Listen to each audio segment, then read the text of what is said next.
But anyway, my name's Dennis Pennington. I've been with Michigan State University for about 22 years now. The last 4 years have been working with wheat crops specifically.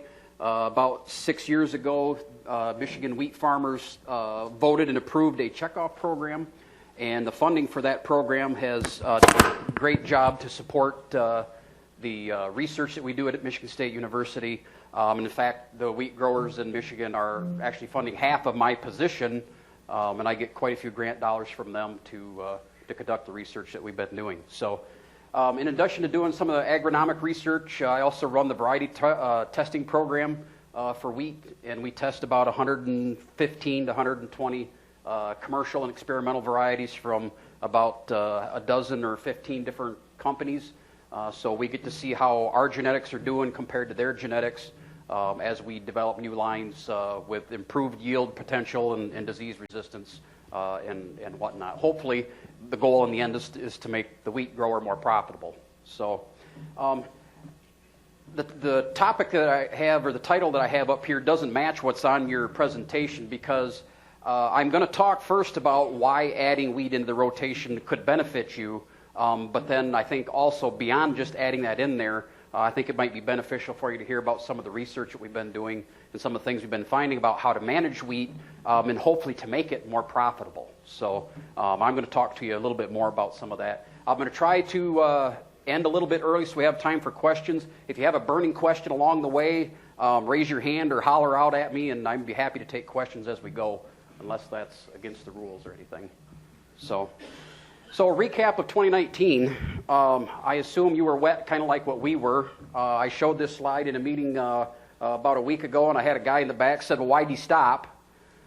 And so I think that header is kind of laying on the ground there. I don't know that he has a whole lot of choice but to stop in that situation. But, you know, farmers, they have ways of figuring things out, and things could always be worse. So, you know, you think about things bad that could happen, and what do you think is going to happen next in this picture? Yeah, oh no. So try harder the next time, right? So let's get a bigger truck. And look, there's people standing here watching all this. And what do you think is going to happen next? Yeah, you bet. Yeah. So, you know, try harder, but maybe learn from your mistakes might be the moral of this story. But first, I'm going to talk a little bit about why you might want to put wheat into the rotation, and I'll try to ground that with some economics of it, because adding wheat into the crop rotation certainly has a number of benefits, but then you got to look at the economics of it as well, because you got to pay the bills, and if you can't pay the bills growing the wheat crop, then there's not much point in doing it. So trends have been that corn acres are going up, soybean acres are going up, and then wheat and these other rotation crops tends to be going down. I'm assuming that's the same in Ohio as what it is in Michigan. But what does that mean? So when we have a loss of rotational diversity, there's a number of things to consider. Increased risk of soil erosion, greenhouse gas emissions go up, yield potential tends to go down, decreased yield stability, soil organic matter, aggregate stability, soil quality, and the list could go on and on. So there's a number of reasons why putting wheat into rotation provide benefits to the farm and to the soil and to your fields, but we also need to look at what kind of economics there are behind it. So what I wanted to start with is a long-term crop rotation study that was done actually just north of here in Ontario, University of Guelph at their Ridgetown research station that they have there.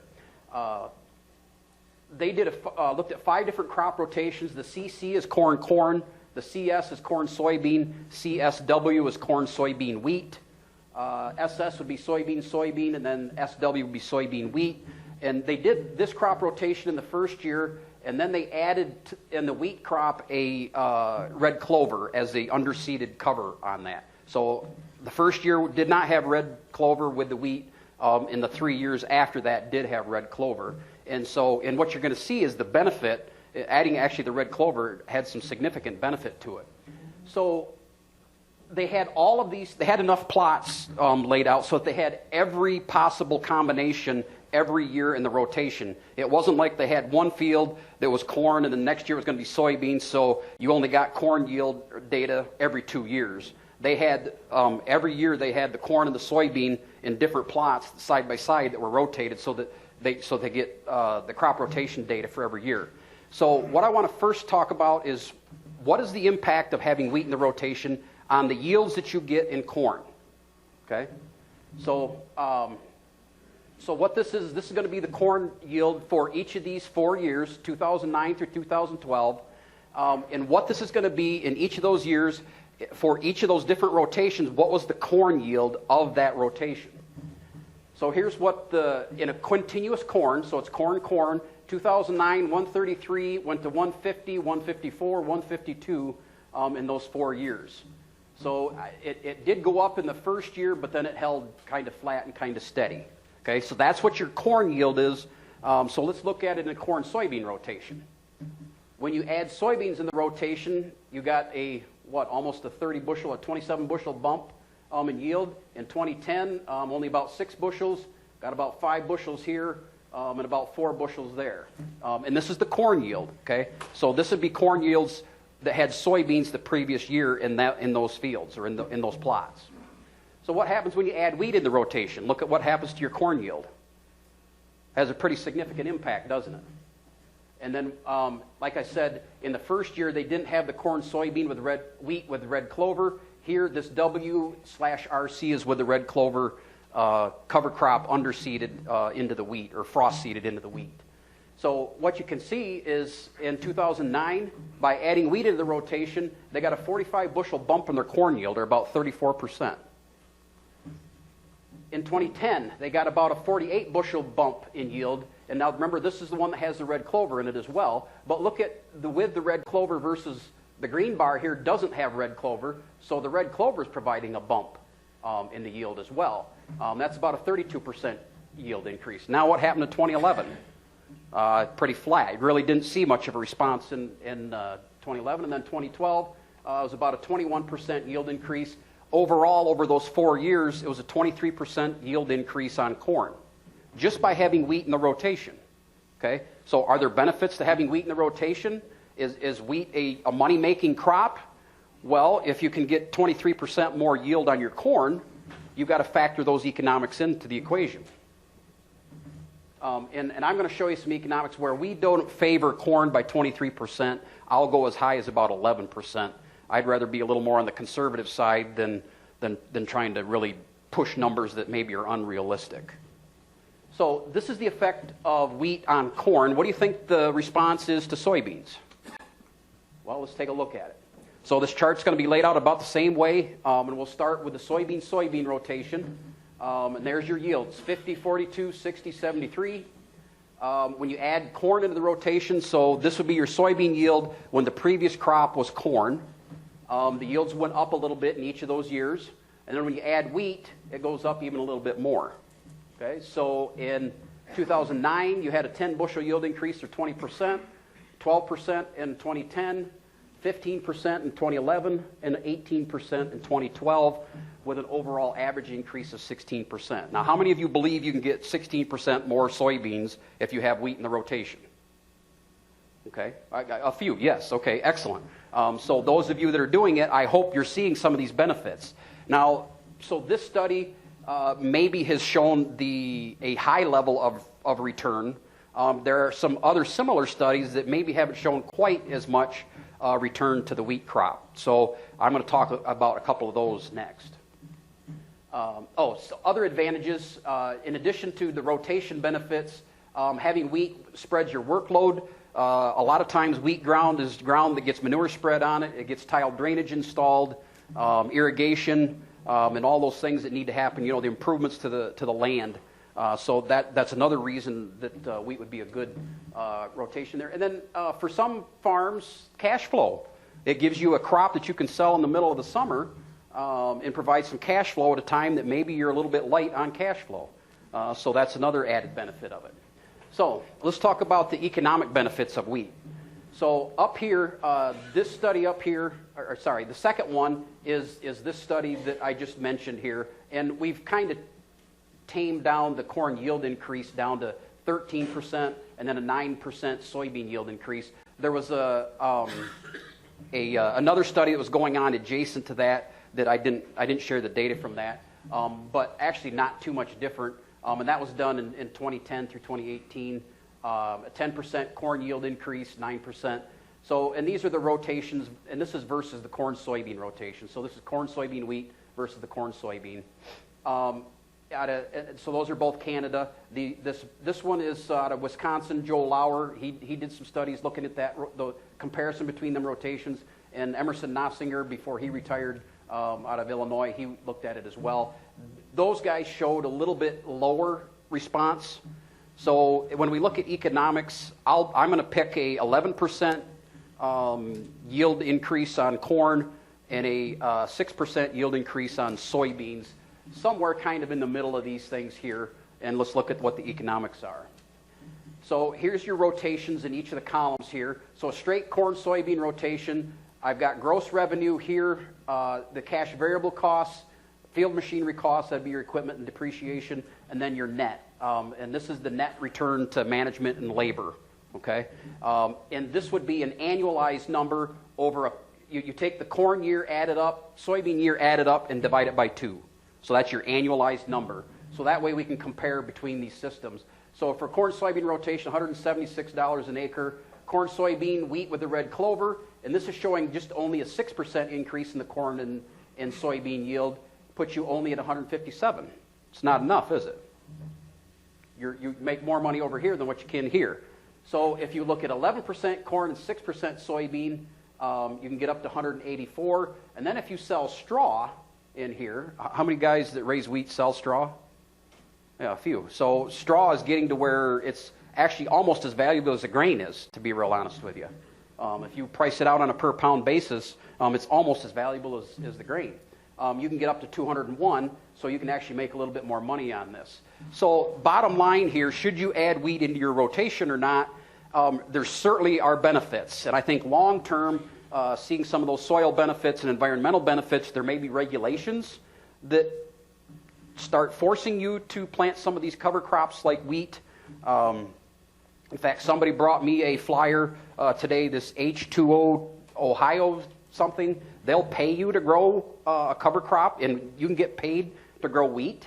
So if there's some dollars available to do that, you might want to consider taking advantage of it. It makes a good cover crop. It's not necessarily going to be a home run, but if you think the long-term sustainability of your farm, some of the benefits that you get out of it, how do you quantify being able to increase aggregate stability or reduce soil erosion or increase the long-term yield stability? How do you put a value on those things? Those aren't figured in any of this here. Okay, so you need to think about all of those kind of things when you're looking at should you put wheat in the rotation or not. So does anybody have any questions about this part? Because I want to shift gears and talk a little bit more about, all right, so if we're going to put wheat in the rotation, how are we going to manage it? What are we going to do? Any questions or comments in the back? The question was, how was the red clover managed to the wheat? I'd have to look at the details as far as how many pounds of seed, but it was a frost seeding broadcast on, and then I imagine they did some stand counts to determine what kind of... Was it harvested for a forage? No, I don't think it was harvested for a forage. No. There was another hand someplace. Your economics on the straw removal take into account the additional loss of nutrients? Yes. So in here where we added the straw in there, yes, we added extra nutrients in there to replace the nutrients we removed. There's the organic matter issue where you're removing organic matter. What's the value of that organic matter? I don't know how to put a number on that. So that is not factored in here. So if you have a shallow or a fragile soil, light soil where you need to build organic matter, you may not want to consider taking straw off. But if you've got a heavier soil that's somewhat resilient and you're no-tilling and you're using cover crops and whatnot, I think you can probably afford to take straw off. Anything else before I move on? Okay. All right, let's talk about building yield potential. Building yield potential starts with what? You want to build a crop canopy that maximizes the light energy capture, and that would be true for any crop that you grow. So how are you going to build your wheat crop canopy? That's the question. There are several components that you want to look at. Number one is what is the row spacing. Number two, within row spacing, which is your population. Number three is variety selection. And then how are you going to manage tiller production? Because wheat will tiller out, whereas some of the other crops don't tiller. So you got this tillering issue that you have to deal with and figure out to maximize your benefit. So let's talk about light interception. You've probably heard about upright corn varieties, right? Or corn hybrids. And when you're planting the upright, what do the seed companies tell you can do with them? Push the populations up, right? Yeah, so why is that? Well, let's look at why. I got an example. This is of sorghum, actually. This is a study done with sorghum. But they took two varieties of sorghum, grew them in the same row spacing, same population, same fertilizer management, same everything. The only difference was the variety. And the difference was this leaf angle. So this is what's called a large leaf angle, where it's kind of like wide and floppy compared to the more upright or the narrow leaf angle on the main stem. What this is a light extinction curve, and all it is a measure of how much light you are measuring at different levels in the crop canopy. So it's measured in PAR, photosynthetic active radiation. All it is a sensor that reads how much sunlight is coming in, okay? And then you convert that to PAR.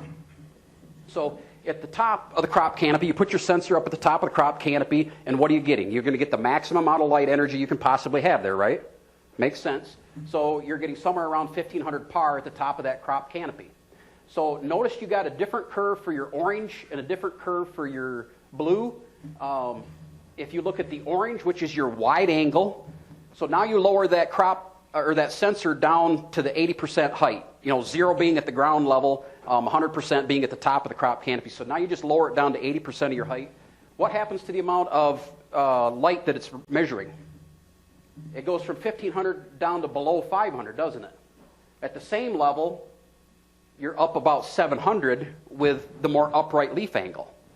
Okay? So if you drop to 50%, you're down to where you, at 50%, you almost have no light getting through at that point. Your light sensor's reading very little, where at least with the upright, you're getting still some light. What happens if you're not getting any light down to the bottom of your crop canopy? What happens to those bottom leaves? They senesce, don't they? Are they contributing to yield at that point? No. So you want to design a crop canopy that will allow light to get, you don't want to read a bunch of, down here at the bottom on the ground, you don't want to read a high amount of light getting down to the bottom. You want to capture all of it. So you want to figure out, based on the varieties you choose, the row spacing, the population, and the density, what is the right combination of those things to get the maximum amount of light energy capture, which is then can be converted by the plant into yield. So this comes from United Kingdom Wheat Growth Guide back in 2015. They've done a considerable amount of work in this area, and what this does, it's a similar concept to the light interception, and what they're doing is measuring this green area index, and what it is it's the total amount of area of the above ground plants per unit area of ground. Okay, and so their targets at growth stage 31, which is Feeks 3, they're saying that you should be around about a 2.0, which means you have 2 layers of leaf and stem material per area of ground. As you get up to Feeks 9, which is flag leaf is fully emerged, they're saying upwards of 6.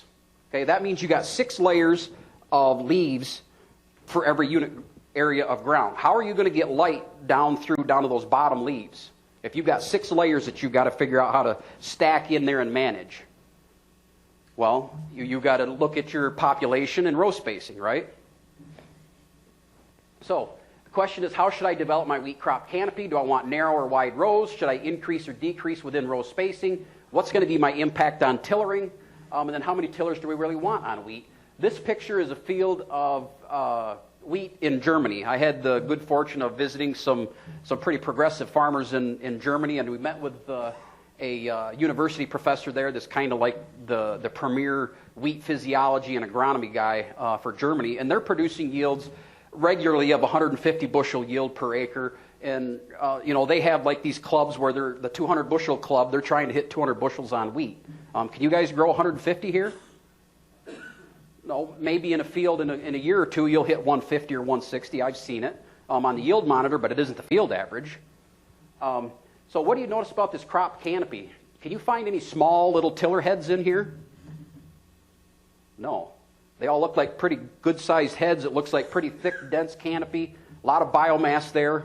So a lot of yield potential there as well. And that's the head. I mean, the head is like bigger than my finger and longer than my finger. I mean, I was amazed when I looked at or walked through these fields. So I want to talk to you about this building a crop canopy architecture. But before I do it, I want to touch on a couple of planting targets that Dr. Schernbarger talked to us about when we went to Germany.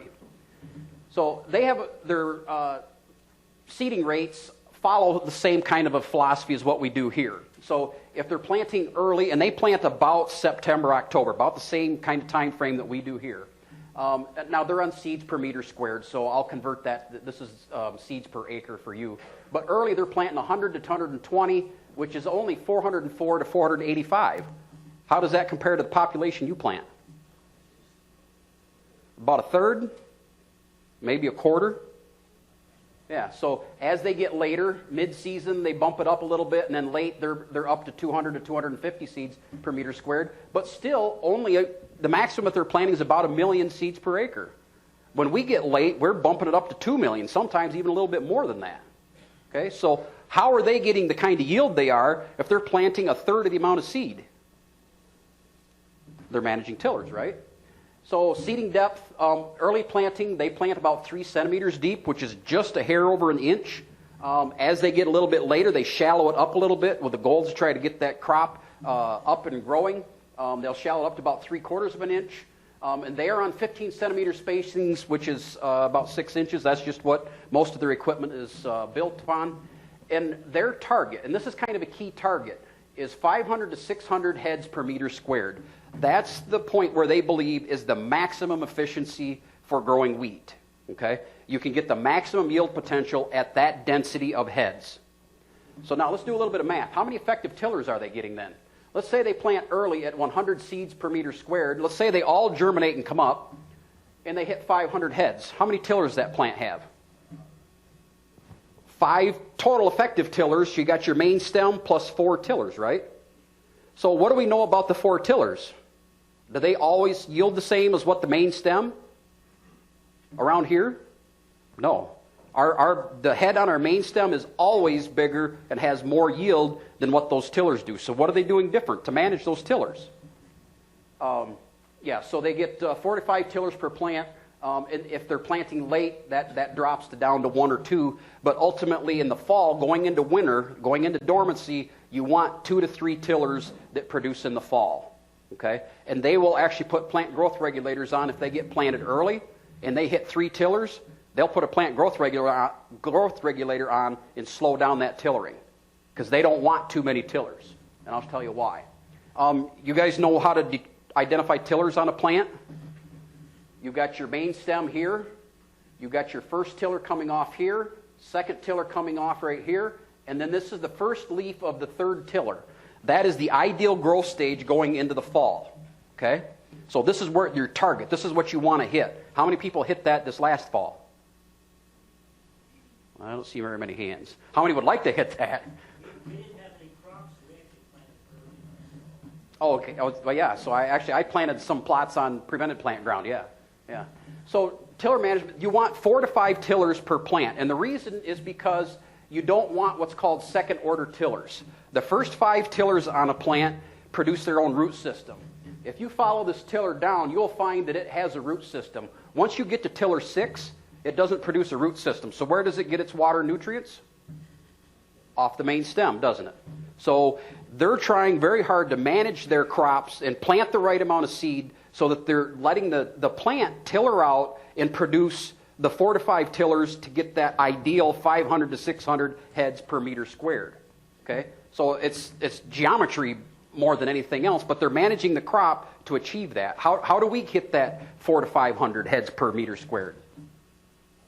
Jack our population up, exactly. Yes. And our numbers, in terms of our number of heads per meter squared, we're probably in the 700 to 800. And they're at 500 to 600.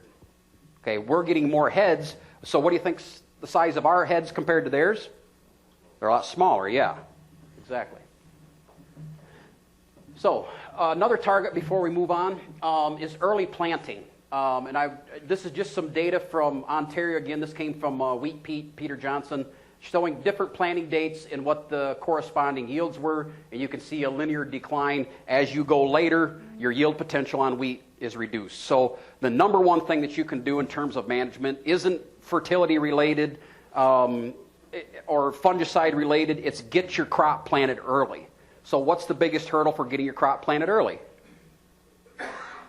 Getting beans out, right? Yeah. Okay. Well, let's talk a little bit about beans. This is some data that Mike Staten, our soybean educator, put together. This comes from our soybean variety trials from 2009 to 2016. And what he did is all of the entries in those, 7 years there, he categorized these into their maturity group ratings from 1.7 up to 2.9 because that's what we plant in Michigan. Okay? So, and this is for the central zone of Michigan, which includes these 4 counties. So the data in each of these counties is the yield for each of those counties, and then the zone average would be the average of the 4 counties. So the 1.7 bean for the overall average was 64.9. The 2.9 bean was 64.7. How much yield did we lose by planting an earlier maturing bean so that we can get our wheat planted on time? Not very much. Well, let's look at individual counties. 63 versus 61.8. How much did we lose? All right. Ingham County, Saginaw County, Sanilac County. Sanilac County, we actually lost by going to the 2.9 bean. But what didn't I highlight on this chart? The maximum yield, right? There's the maximum yields. So your maximum yields are not at the top or the bottom, but even if you look at the zone average, 66.6 compared to 64.9, what's the difference there? About 2 bushels? Less than 2? 1.8 or 1.7? 1.7 times what's soybeans worth? $9, $8.50? $8.50. So you're looking at what, $14 or so loss? And what did I show you back on this previous slide on how much yield potential you can gain? Gain 83. I mean, depending on where you're planting in here, you can gain 8-10 bushels pretty easy times $5 a bushel, $50 loss or income versus $14 loss on soybeans. On your ground, you're going to plant wheat, plant an earlier maturing bean. That's the message. So, I mentioned we're going to talk about the row spacing and planting population that we're looking at. And we're looking at a precision planter. We've got a monosome row unit that we're actually trying to singulate wheat seed. Many of you are probably doing that with corn and soybeans. But is anybody trying to singulate wheat seed here? Okay. I see a sheepish hand back there. Do you feel like it's successful or? Okay, good. 15-inch rows. So you're probably using the same planter for soybeans. Yeah. Okay. Good. I might want to visit with you afterwards. I'd like to learn a little bit more about what you're finding on your farm. But anyway, so let's get into it. Where are we headed? We're looking at a number of different technologies here. And the goal is to get good uniform spacing on our wheat. This is a planter, Horsch. You might be familiar with some of their tillage tools. This is actually a prototype planter that they actually gave us to use. We visited them when we went to Germany, and we told them we'd like to do some trials with their singulation system, and they said, we'll send you a planter. And I was surprised they actually did. So, but we built a monosome row unit. This is a project that Manny and I kind of got started on, and so we've been working together on this. So I don't know if you can see that. Can you see the seeds in this furrow? Can you see them okay? Yes. Would you be happy with the singulation? No. All right. What about here? Maybe a little bit better, but not 100%, is it? Kind of a little bit iffy. Okay, so this is about where I think we're at with singulation on wheat seed. Okay, we're a little bit better than controlled spill out of a drill, but I don't know that we have the technology there yet to really nail it out of the park with the singulation. I'll show you some data as to why. So we're comparing this controlled spill system where you got the metering wheel on the back versus this is the Horsch disc. And then this is the monosome disc. And if you're familiar with a vacuum system, this is just a vacuum plate here that picks up seed and then drops it where the vacuum is vacated and drops the seed down there. This one it's an air distribution system, and it uses centrifugal force, not vacuum, so it operates just a little bit different. So let me show you how this works. I'll start with this one right here. So this is with a twin row. If I can get it stuck here. Okay, so this is with a twin row disc on here. It's got two 120 row seed discs on there, so when that thing makes one revolution, if it's accurately picking up seeds, which as you can see where I stopped it right there, it's not doing that, is it? It should drop 240 seeds. So, and then I want you to watch down here and see how the seed is dropping down the drop tube. And I'll start that back running again.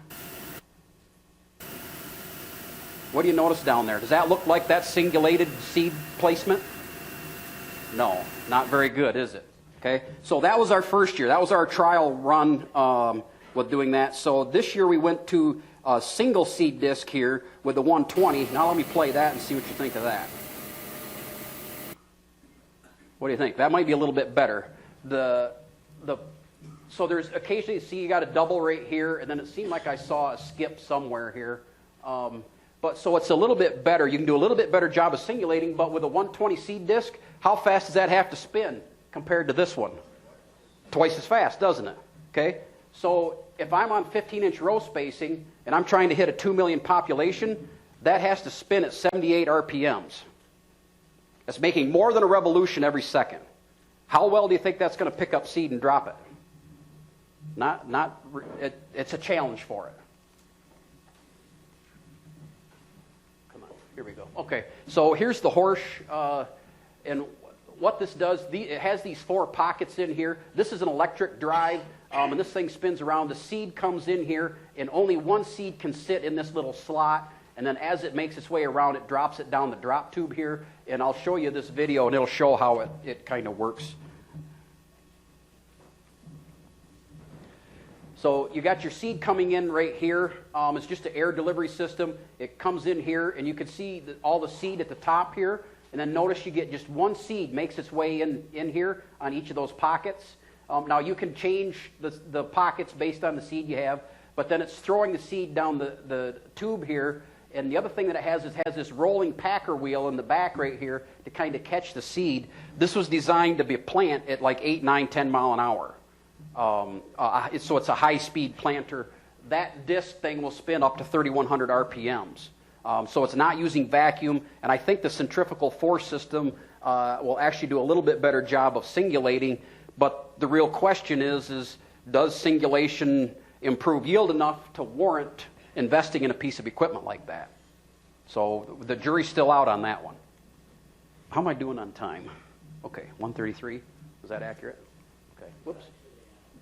Okay. All right, so let's get into some of the data here. So this precision planting study that Manny and I created or started had kind of 4 key objectives here. First one was to determine what the optimum row spacing and population was with precision planted wheat, or PP. That's what the PP stands for, is precision planted. 2 was to compare the seed placement accuracy of a conventional drill to this precision plant technology. 3 was to quantify the response of wheat varieties. I don't have any of that data that I'll share with you today. I just don't have time. And then 4 was to evaluate the optimum seeding rate and variety selection under wide row planting wheat. And the gentleman in the back, you're a perfect example of, I had guys coming to me saying, I need to replace my drill. I also need to get a new soybean planter. Can I buy one planter and get wheat plates for it and plant wheat and soybeans with it? If I plant on 15-inch row spacing, what's going to happen to my yield potential in wheat? So that's kind of how this project actually got started, was to help answer that question. So I'll show you some data in a minute. So we've got a couple locations in Michigan. It's a split plot design with 4 replications. Our row spacings are 5-inch, 7.5, 10, and 15.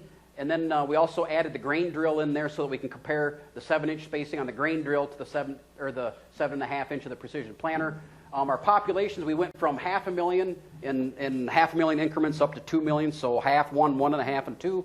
We put 90 pounds of nitrogen on it, green up, a split application of another 30 at Feek 7. It gets a herbicide for weed control at the end of April. It gets a flag leaf fungicide and a flowering fungicide. So we're throwing a lot of management at it. We're trying to identify what's the maximum yield potential we can get here. We're trying to get that next 10 bushels. We're not trying to necessarily see what's economical. We're trying to get the maximum yield that we can get out of it. That's just an aerial of what the plots look like. You can see the different row spacings here in a pass. This would be, there's 4 rows there, so that's a 15. And you can see it right next to it is a more narrow. And then here, and I don't know if you can tell, as you go down here, each plot has a different population. And we wrote a prescription for the planter, seeding prescription. And so as we go from one plot into the next one, it triggers and the planter adjusts to the different seeding rates as we go. So that's just kind of what the plot looks like, just an aerial of it. We're collecting a ton of data on this stuff, and I don't have time to share a lot of it. And actually, we're in year 2 of a 3-year project, so we don't have the final say on it, but I can share some preliminary data with you. So the first question was, how accurate is the drill compared to the planter, the precision planter? So this first chart is the seeding rate, okay? And what it is, it's a coefficient of variation. Coefficient of variation is just the measure of how variable are the numbers, okay? So a coefficient of variation, the lower the number, the more uniform it is. If you got wide variations in your numbers from plot to plot, your coefficient of variation is going to be much higher. So here, coefficient of variation, the white bar is the drill, the black bar is the planter. So at the 500,000 population, certainly we had the drill was actually better. I might have that backwards. Yeah, I got it opposite. Yeah. So at the low population, no, actually that's true. At the low population, the drill did better. At the 500,000 and the 1 million, and then it leveled off at the 1.5 million, and then back up again on the drill. Now this is stand counts. I'm sorry, yes, sorry, I was thinking about that wrong. Yes, so lower CV is better here, so less variability in these, yes, sorry. And the plant-to-plant spacing, so we actually took a meter stick out and laid it down there and said, and marked on it where each of the plants were. If it's 100% singulated, you'd have exactly the same distance between every plant. Well, we didn't get that. So this is a measure of the variability in how far it was between each plant in there. And so look at your number here, the coefficient of variation, it goes up to 100 here. So a lot more variable than what the seeding rate was or the stand counts were.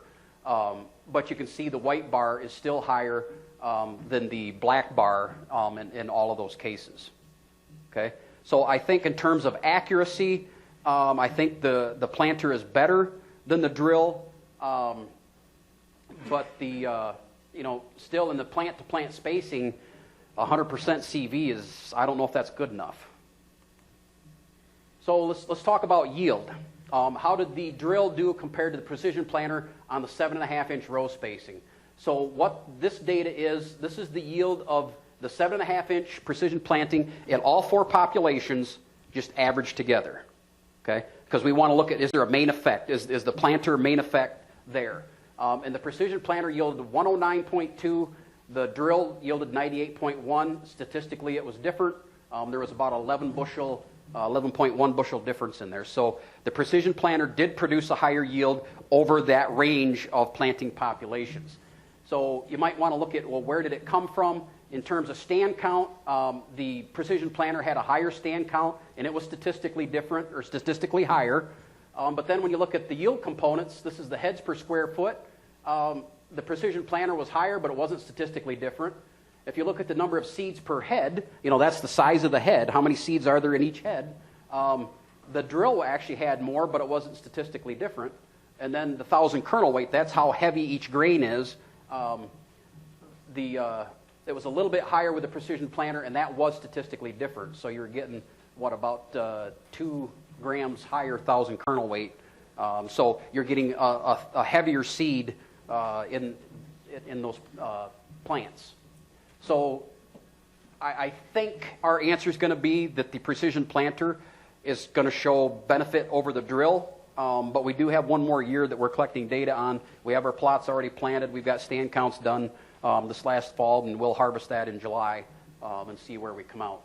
So I mentioned these yield components. Well, what should our target yield components be? Here's some data. This is from the UK, and they're showing a 180 bushel yield, and this is what their yield components look like. 45 heads per square foot. Now, I got this on the units of per square foot, not on that meter square, because we don't use a metric system here. So I got to convert this to a number that you guys can understand and what means something to you. The kernels per spikelet is 50. 1,000 kernel weight is 50. Okay.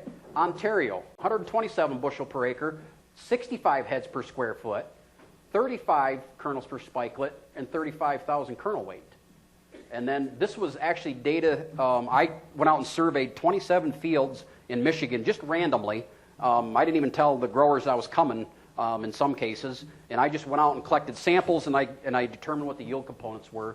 And we had an average yield of 86 bushel yield, and then here's what the yield components were. So we're getting quite a lot more than what the Europeans are in terms of the number of heads out there, but look at where we're falling behind. The kernels per spikelet, and then the weight of those grains. Those grains are a lot smaller. So what should our targets be? I don't know what those targets should be. Maybe we should shoot for about 50, maybe bring this number down a little bit, plant a little bit less seed out there per acre, and try to get to tiller a little bit more. But if we're going to do that, we've got to get planted earlier, and try to increase the size of the head and then the weight of the grain inside the head. Okay, and that will translate into increased quality as well. So how many of you actually have ever measured or know what your yield components are on wheat on your farm? Yeah, it's time consuming to get that data, so it's very difficult to do, so that's why most people don't know it. But if you're going to change nitrogen regimes, or let's try this new fungicide, or let's try a new variety or something, do some testing on your farm and see if you're getting different yields, what's it coming from? When you change something on your farm, are you moving the needle forward or backward? If you don't test that and measure those things, you don't know what you're doing or what the impact is. So I'd encourage you to start thinking about that. So here's the yield data for this precision planting trial. So I've got this grouped by row spacing. So this first grouping is the 5-inch, 7.5-inch precision plant, 10, 15, and then here's the 7.5-inch drill. And then the colored bars represent the different populations, 500, 1 million, 1.5, and 2 million. So at the 5-inch row spacing, this is the 500,000 population at 103, and then the 1 million population, 1.5, and the 2 million population. And these numbers or letters up here indicate the statistical difference. So the 5-inch was statistically different than the rest of these. These two had a B, so the 7.5 and the 10 was not statistically different from each other. And then the 10-inch here has a C, and so does this one. So the 10-inch and the 7.5-inch drill were the same, and so on. But what do you notice here? You've got a pretty linear trend there going up. And this was data in 2019. This 2019 was not a banner wheat year for us in Michigan, yet we hit 134 bushel yield, where our 7.5-inch drill, the maximum we got out of it was 108. Okay, so there's something to this precision planting, and there's something to, I think, the row spacing that we haven't quite teased out exactly what the cause of it is, but we're seeing a response. And this is what we were targeting. This is what we want to see. What can we do? What's the next step we can do to get the next yield bump in the wheat? So there's our comparison between the 7.5-inch planter, precision planter versus 7.5-inch drill. So you can look at individual populations, the low population, 105 versus 84, the 1 million at 96 versus 99, and so on. You can make those comparisons if you want. So we, like I said, this is year 2 of a 3-year project. We need to get the 3rd year of data and look at the averages, but we're seeing something going on out there, and I'm hoping that we're able to pinpoint exactly what it is. I think it's precision depth placement by that monosome, and I think it's also row spacing. I think those are the 2 main things that are contributing to that high yield. So that's what we're going to be looking at. And then this is just a regression showing the different row spacing. So here's your 5-inch. Each blue dot represents every yield of the 5-inch row spacing, and so on. Here's your 7.5, your 10s and your 15s. And you can see as you widen your rows, what happens to yield potential? Decreases, doesn't it? Okay. So the question of, should I plant wheat in wide rows? Well, if you do, your yield potential is going to be lower. So if we don't change management to deal with that, you're going to have a little bit of yield loss with that. So let me switch gears just a little bit. So this has been talking about building yield potential. Let's talk about how do we protect yield potential. And there's a couple of key things that are concepts I want to get across here. So the first thing is management trials. We've looked at some high management trials or intensive management or whatever you might want to call them, where you start throwing additional inputs at it to try to see what the wheat will respond to, right? So this is a trial that we did in 2016 across a number of locations. And the idea was to push the limits. And we were wondering, is there a response to higher nitrogen? Is there a response to improved disease control? And what about lodging? Okay, so as you might imagine, here's our 4 treatments. Number 1 is just a base nitrogen rate. It didn't get a second application, no fungicide, and no plant growth regulator. So just a base rate of nitrogen. And that was whatever the farmer's normal rate was, which usually was right around 90 pounds of N per acre. Okay, it did vary from farm to farm. So the base rate, we didn't tell them that it had to be, 90 pounds of N, but it was this base rate. Treatment 2 added a fungicide at flowering for head scab control. Treatment 3 added a second application of nitrogen, and that was an extra 30 pounds of N. We did specify that across all the farms. And then treatment 4 added a plant growth regulator. There was some concern, well, if I'm going to add an extra 30 pounds of N, I don't want my wheat laying on the ground when I try to combine. So let's put plant growth regulator on there to shorten the internodes, strengthen the stalk, and make sure we don't have lodging as an issue. Well, as it turns out, lodging really wasn't much of an issue at all on any of those farms. But here's the yield data. So we got, about 6 locations here, scattered from south to north in Michigan. Okay, so here's our 2 northernmost locations, Rogers City and Hillman, and you can see what the yield response was. In a lot of these cases, as you add management, what's happening to yield? It really didn't help it a whole lot, did it? Oops, there. Rogers City didn't help it at all. Now, Kingston here, 141 up to 152, that paid for the inputs. There was an economic response there.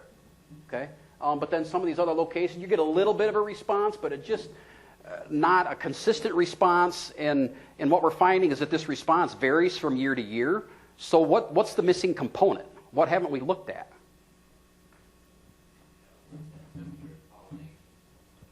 So there's year-to-year variation in the temperature, certainly, and that will have an impact here, and that will probably trump any of the management that you do here in any given year. If you have above 90-degree days during pollination or during flowering, yes, you can you'll abort kernels, and so the more you abort, the less your yield is. Yes, good point. But the one thing that is different on all these farms is the variety. Does variety really make that much difference? Well, let's talk about that a minute. So this is the MSU wheat performance trials. We have 108 entries from 13 different companies. This was last year's report. We collect a bunch of data there. It's available on the website. If you just Google MSU variety trials, you can get a copy of that PDF. And one of the things that we do every year is we take all those 108 varieties and we apply what we call conventional management and high management. So at 2 of our locations where we plant these trials, we plant 6 replications of every variety.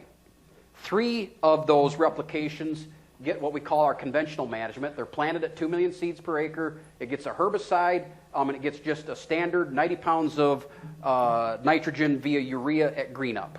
Okay? And that's the only management that occurs on those 3 replications. Okay? So remember, I've got 108 varieties in there that are getting just this treatment. The high management gets the same thing plus 3 additional applications. Another 30 pounds of N at Feek 6.5. It gets a fungicide when the flag leaf is fully emerged, and then it gets a second fungicide when the head is flowering. Okay, so 2 fungicides and extra nitrogen. Okay, so I have this data for all the varieties that we plant. So what about cost? Well, here's the different products. I've listed the costs here. You add them up at $64.62 per acre. It's kind of costly to do that management. So, and I just pulled 512. This is the day I put this together. I just looked up a local cash price. It was 512. So I said that divided by that gives me a 12.6 bushel break-even point. So what about our yield response? Now, I pulled the experimental lines out of here because those are lines that companies are testing and they haven't really made it into the market yet. They may be good enough to make it, they may not. So I just pulled them out of here. So what I'm going to show you, every bar here represents one of those varieties. Okay? And what it is I took so remember I had 3 reps of the high management, 3 reps of the low management. I took the average of both of them, took the high management, subtract the low management, and whatever that yield bump was what is represented by each bar. So this goes up to 30. We had one variety that had a 29 bushel yield response to the management. So what did I say is a break even? 12.6? That's what that variety is right there. So anything on this side provided an economic return, which was 47 varieties. Everything on this side did not provide an economic return, and there were 37 varieties there. So going back to our high management stuff, if you've been trying, maybe a split nitrogen or fungicide or sulfur or micronutrients or something, you're like, well, it's so inconsistent, and so-and-so, my neighbor said they got a yield advantage, but I didn't see anything. If you're planting varieties down here, you wouldn't expect to see a response. So, the varieties that are down on this end, does that mean they are poor yielders? No. So, and that whitetail is a new release, and that was that one. I could take that out of here.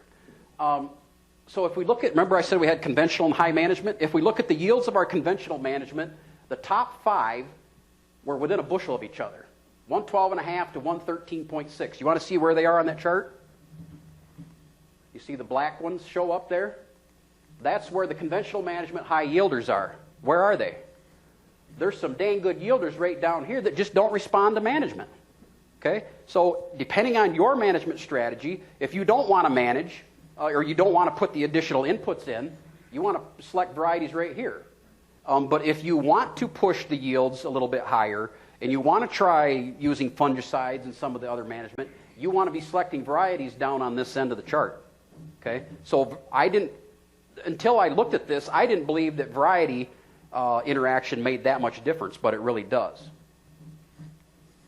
So compare that to the high management top 5, and that yield was 125.4 to 128.3, or about 15 bushels higher. So remember I said my break even was 12.5. On average overall, we were making a little money at doing the high management, but it is variety specific. Okay, so you need to know how these varieties respond to management on your farm if you're going to decide whether you want to add all those additional inputs in there, which is going to impact your bottom line. So I've got, I think, a few minutes left. What questions do you guys have? Yes, sir. No, this is a combination of red and white. There's more reds in here than white. It's about, I'd have to look at the numbers. It's probably 70% red, 30% white varieties. That's usually about what we have in the trials. I don't know that number off the top of my head, but it does have both. Other questions? So what do you think? Should we put wheat in the rotation? Absolutely, yes. Thank you. I'm glad I'm not the only one. Yes? Do you see any differences across different tillage situations? That's a great question. The question was, do I see any differences across tillage situations? Some of our yield trial locations are no-till and some of them are conventional till, but I haven't looked at the management regime over different tillage systems. So I don't have an answer for you on that one, but that is something that we've been thinking about, and I know we need to start doing some work on that.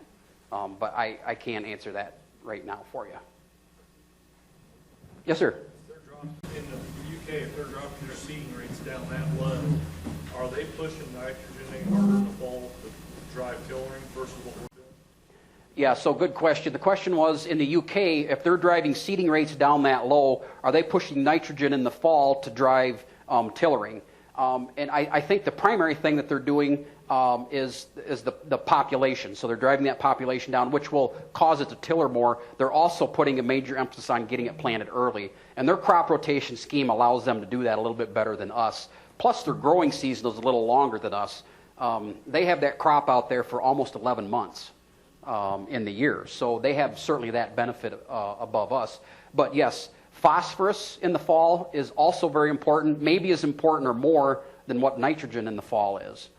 So they're putting, in a lot of cases, actually Ontario, they recommend putting 50 pounds of phosphorus in the furrow with the seed.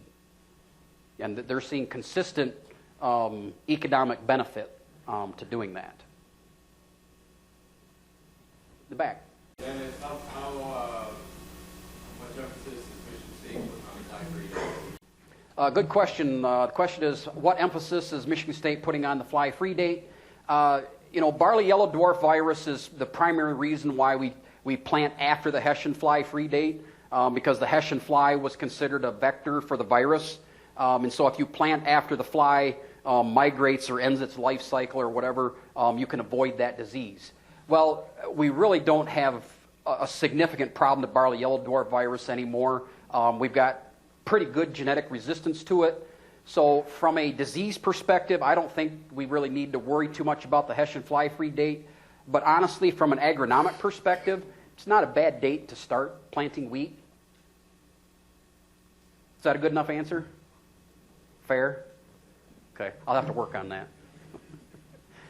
Any other questions? Yes, sir. Your yield results are good books, and they break it down variety by high management. Yep. If you download a PDF copy, you can look at every variety and see what the yield benefit was, the conventional management versus the high management. And I've got data going back, I think, 7 years. So one of the problems that we have when we're trying to evaluate this stuff, I want to see what the long-term consistency is. Does this variety always respond the same way? Companies are turning varieties over so quickly, you get 3 years out and you have just a handful of varieties that are still in the trial.